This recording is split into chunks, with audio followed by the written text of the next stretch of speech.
Welcome to our Abstract Roses canvas painting today.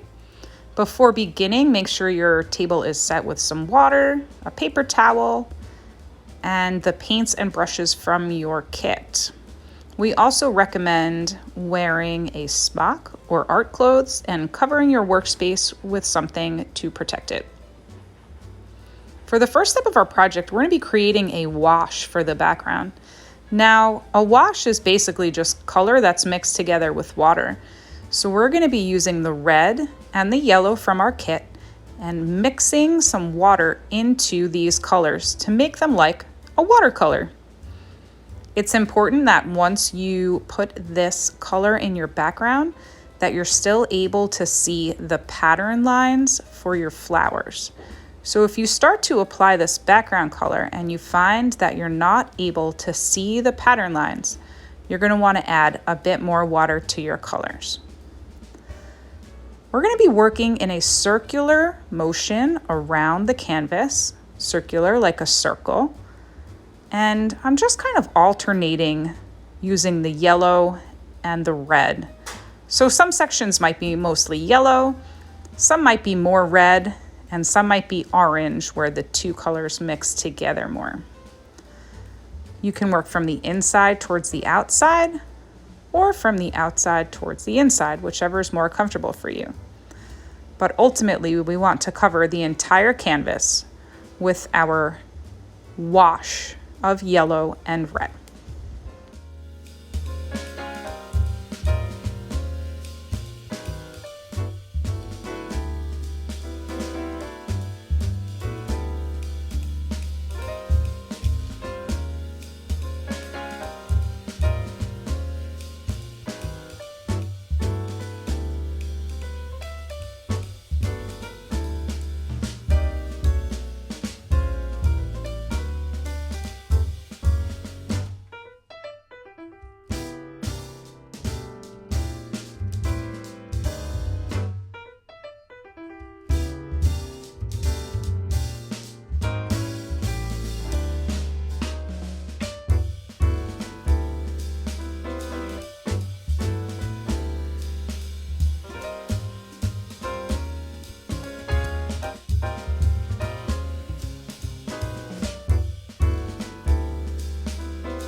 Once you have your entire canvas covered, you can go back and take your brush to just smooth out any areas that seem thick or are taking a long time to dry, and do any additional blending that you may want to do in the background.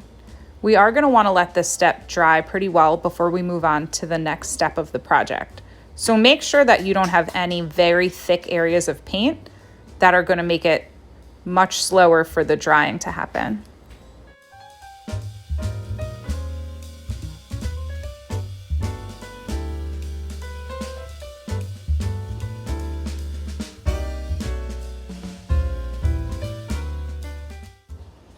So I've gone ahead and let my background dry a little bit, and we're going to start to fill in all of the area around our leaves and flowers. So hopefully you can still see those pattern lines.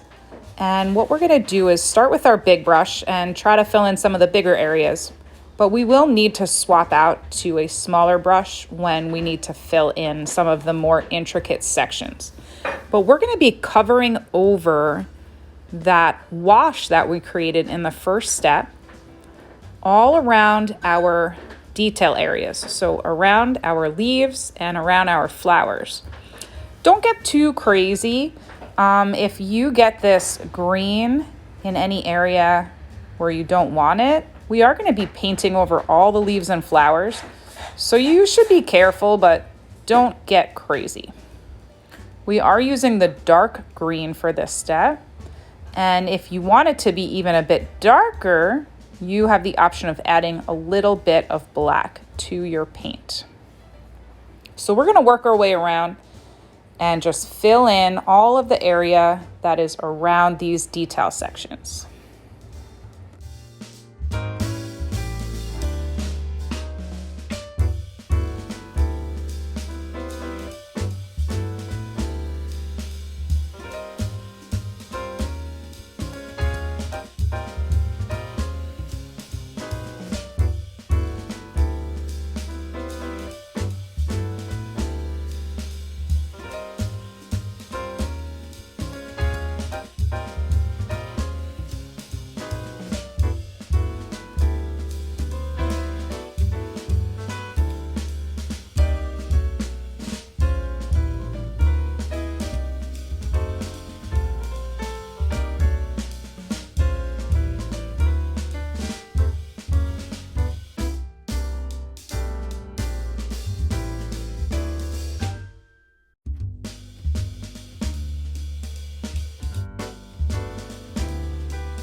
So as I mentioned earlier, we filled in the majority of the large sections with our big brush.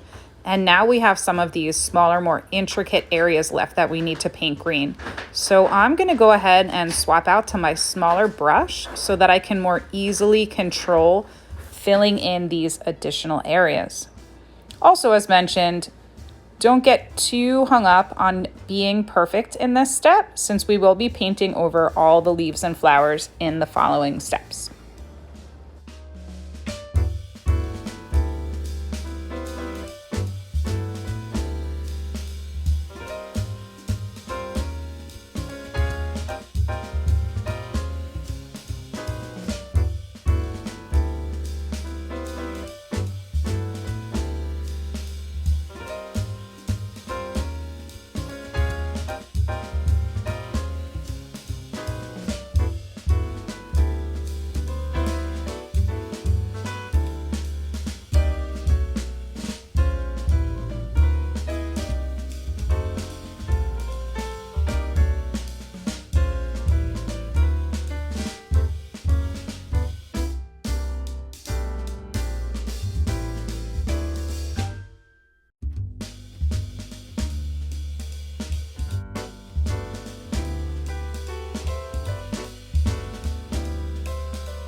All right, so it pretty much appears that we have the majority of our background completely covered with green.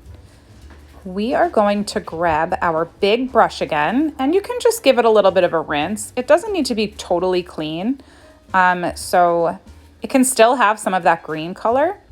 We're going to add some white to that brush, and we are going to start to add some sketchy highlights into the green section. Okay, so I have white on my brush, but then I'm also kind of taking some of that white off. So you don't want your brush to be fully loaded with white paint.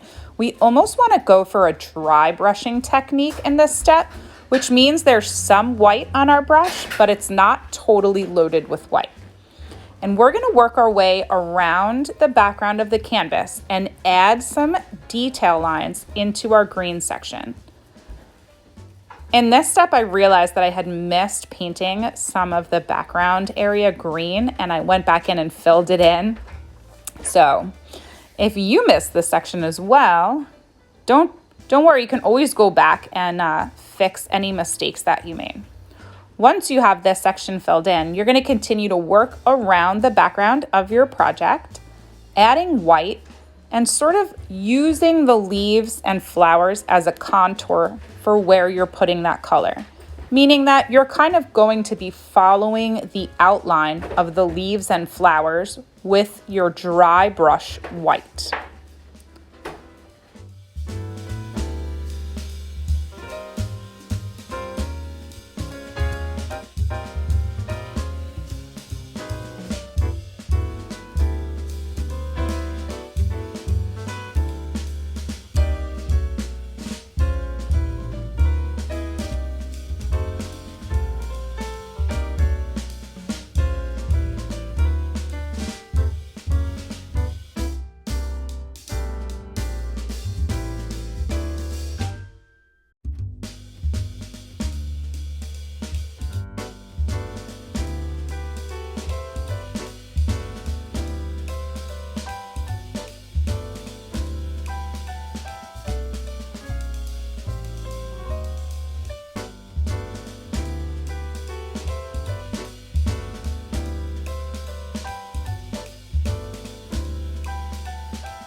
All right, my friends, we are feeling satisfied with our background. It is time to start working on the details of our project.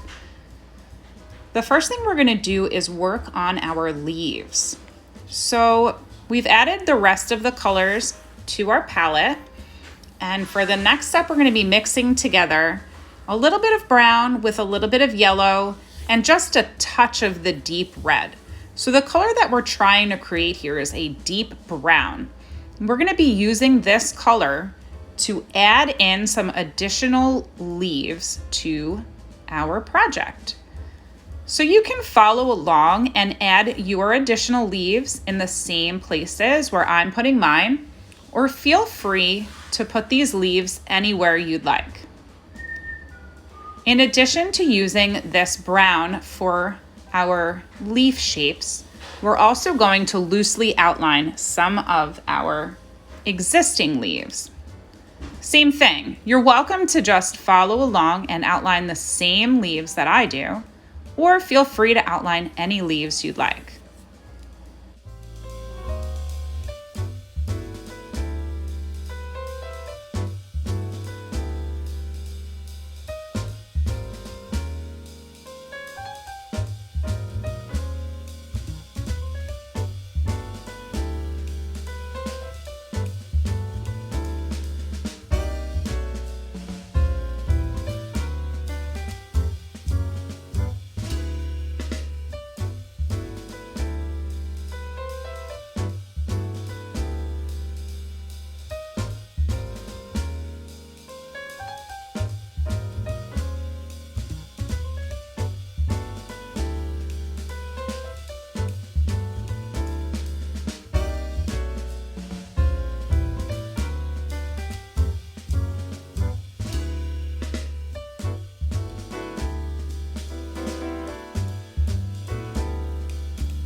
Okie doke. Our loose outlines and additional brown leaves have been painted, and for the next step, we're going to be filling in all of the rest of the existing leaf shapes.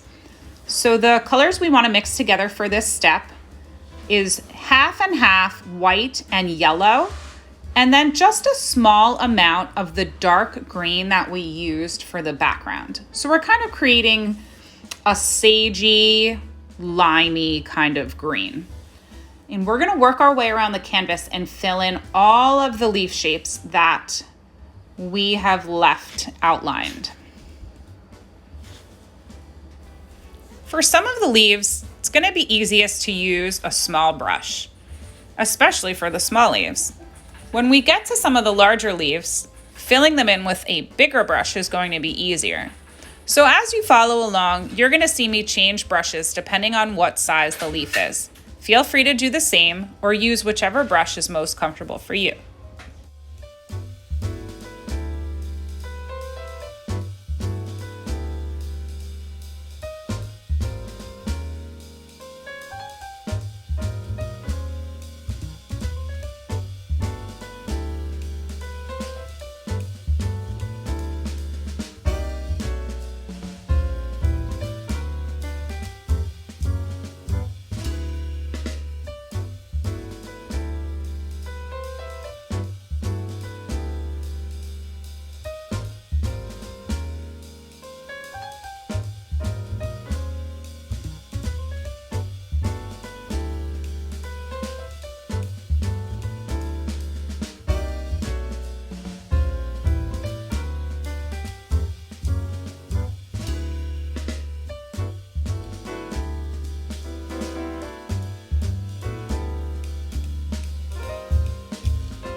Okay, for the remainder of the painting, we are going to be referring to the flower that is in the bottom left-hand corner as the white rose.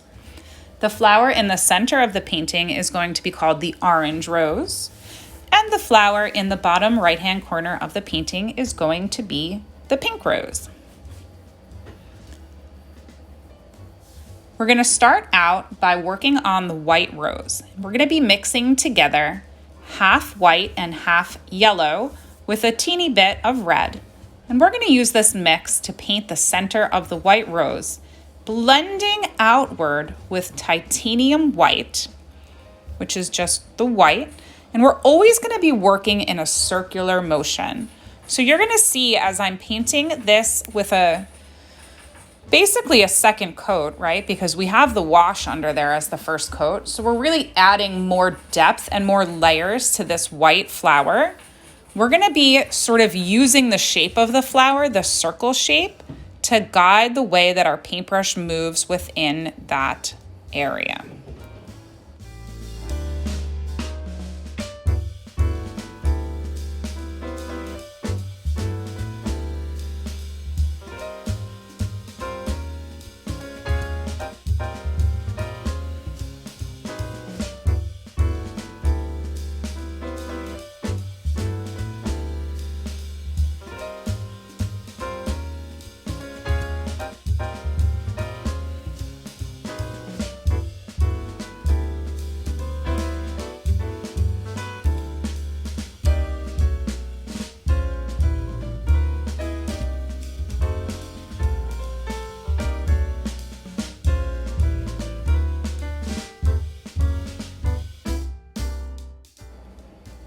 All right, moving on to the orange rose, which is the large rose that's right in the center of the painting. We're going to be using the same brush, and we're going to be mixing together 2 parts of yellow with a dot of the pink.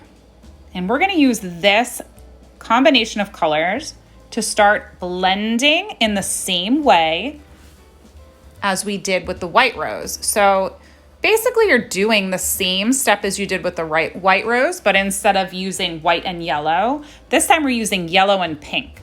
We are going to start to add in some white as we move towards the outside edges of the flower. Now, this flower is much larger than the white rose, so if you were using a small brush, I would switch over to a bigger brush just so that it makes the blending a little bit easier. And we're going to do the same thing, working all the way around until this entire flower is also filled in.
All right, friends, it's time for the pink rose, which is the rose that's on the bottom right-hand corner of our painting. For this flower, we are going to be using red and pink. And in the same fashion as we did with the previous two roses, we are going to be blending these two colors together along with some white in a circular motion from the middle towards the outside edge of the flower. If you'd like, you can also use this combination of colors to fill in the rosebud that is in the upper left-hand corner of the painting.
You guys are doing amazing, and I'm hoping that your projects are coming out so great.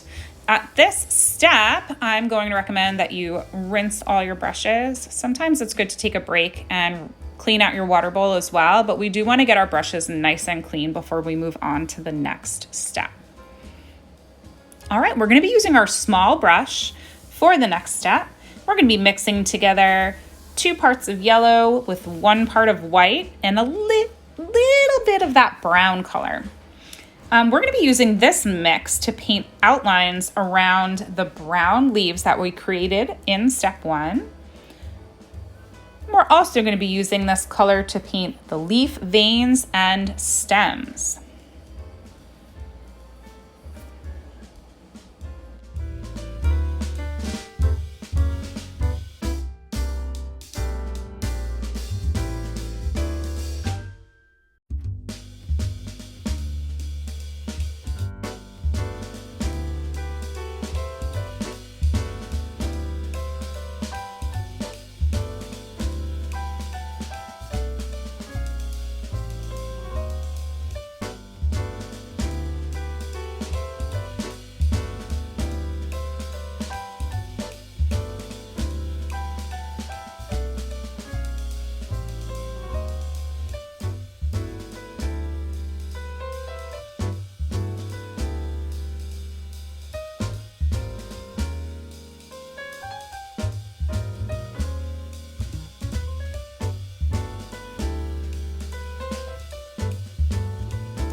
this next step is optional.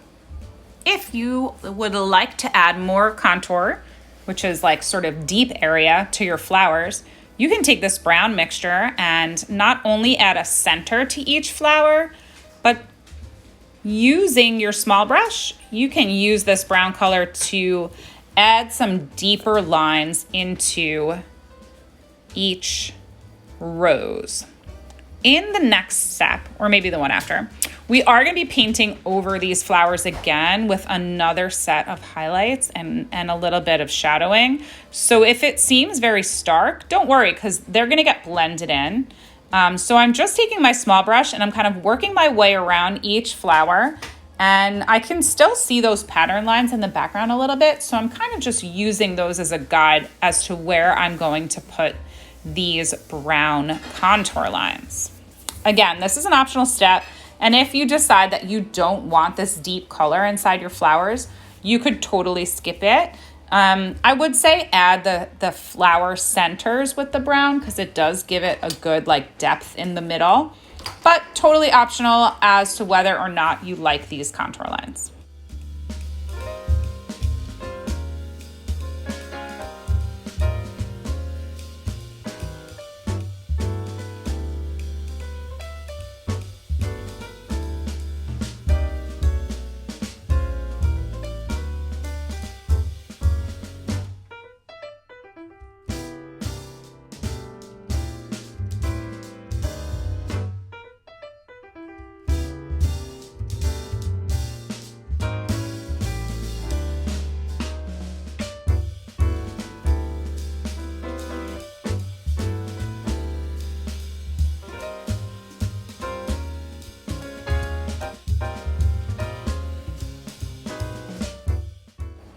Okay, friends, we are getting ready to add the last layer of detail to our roses. We are going to start with our white rose, and we're going to be using our big brush to paint loose petals on the white rose. So we're going to just have white this time. We're going to be working again in a circular motion to add some really nice bright petals to this flower.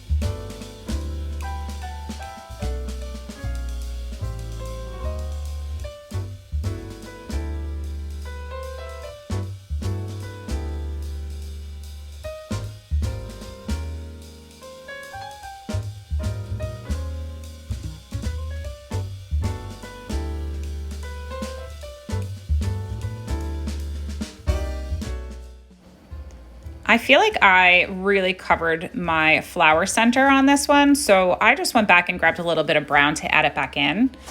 So don't be afraid. You can always go back and retouch and change the things about your painting that you don't like. Acrylics are really forgiving in that way, and they're really easy to paint over. So if you ever make a mistake, you're not married to it. Don't worry. Let it dry, come back, and try again. All right, we're gonna move on to the orange flower, and we're gonna be adding these highlighted petals in the same way that we did in our white flower. So we're gonna be using 3 parts of yellow and 1 part pink. So we're kind of creating a deeper pink color than we did in our first layer. And we're gonna use this mix again to paint the loose petals on this orange rose using that same circular stroke that we did in our white flower. As you move towards the outside edge of the flower, feel free to incorporate more white and more yellow into the petals around the outer edge of that rose.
Last but not least, we have our pink rose, and we're going to be using 2 parts of the pink with a little bit of red.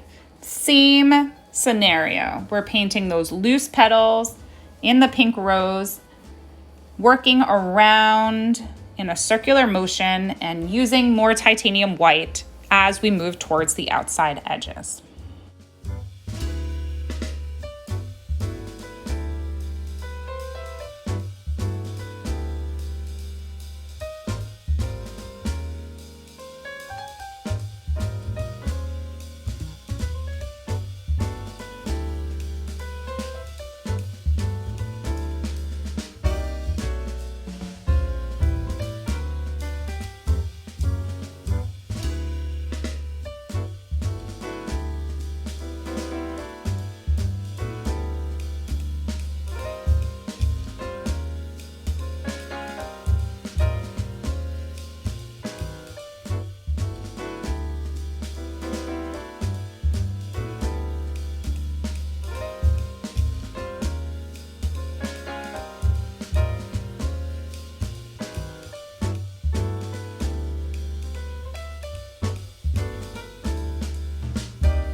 You guys, the next step is the last step, and it's also my favorite step.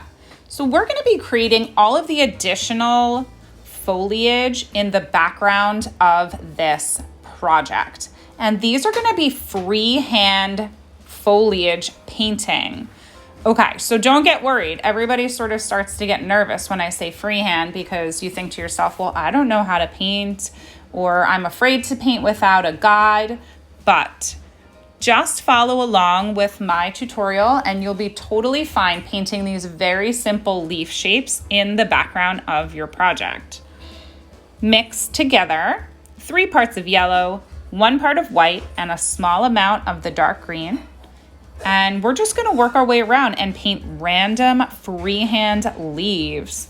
Okay, so some of them are more like a grass kind of leaf shape, and then you'll see as we go through, some are more traditionally shaped leaves, and some are even like a vine. You can always practice on paper or practice on your palette or on anything like on the side before you start to put these leaves in. But this is an abstract painting, meaning that it's sort of loose and flowy and also doesn't have to be super realistic. So don't worry if you feel like your leaves aren't perfect. You just really want to fill in the background and add some interest to the negative blank spaces that we have all around our flowers and leaves.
All right, you guys, I'm sure that your projects look amazing and you've added all this beautiful foliage into the background. Usually at the end of every class, I tell people to stand up and take a few steps away from their project. This answers a lot of questions. The first one is, people often can find imperfections in their work when they're sitting so close, but you're surprised that when you take a few steps back, normally you don't see any of those items that you feel are mistakes, but honestly are just part of the overall work. So take a step back and see how it looks once it's hanging up on the wall. You'd be surprised how little imperfection you can see. Another good reason to take a step back from your project is in case you want to add any other highlights or any other contour lines, anything that looks like it needs brightening or darkening. This is a good way to be able to see that. So if you're following along with this tutorial, you're going to see now that I went in and added in a bit more white into my roses because I just felt like they needed to pop a little more. I'm also going to go in and darken some areas of my leaves and highlight some areas of my leaves. So totally feel free to do this. This is an optional step. It just can give your painting a little more pizzazz. So don't be afraid to experiment and play around and really make it your own. It was so great having everybody paint with me today. I hope you guys had a great time and that your masterpieces are so lovely and that you find a perfect spot to hang them or the perfect person to gift them to. And we look forward to having you again in the future. Have a great day.